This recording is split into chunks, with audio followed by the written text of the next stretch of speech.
Մայրաթոր Սուրբ Էջմիածինը խստորեն դատապարտել է Կովկասի մուսուլմանների վարչության հայտարարությունը, որով փորձ է արվում արդարացնել Ադրբեջանի իշխանությունների կողմից Արցախի հայկական հոգևոր մշակութային ժառանգության ոչնչացումը, մասնավորապես Ստեփանակերտի Սուրբ Աստվածածին առաջնորդանիստ եկեղեցու հիմնահատակավերումը։ Սրբավայրերի պղծումը, յուրացումը կամ ոչնչացումը չի կարող արդարացվել որևէ քաղաքական, վարչական կամ կեղծ իրավական ձևակերպմամբ։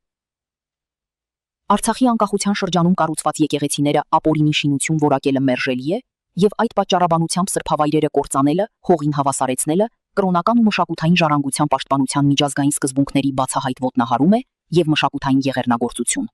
նշված է հայտարարությունում։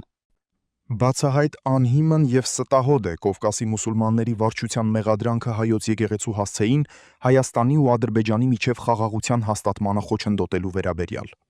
Խաղաղությունը խոչընդոտվում է պատմական ճշմարտության կեղծմամբ, բռնի տեղահանված արցախահայերի իրավունքների ոտնահարմամբ, Արցախի հայկական ժառանգության յուրացմամբ եւ հայկական հետքի հետևողական վերացմամբ։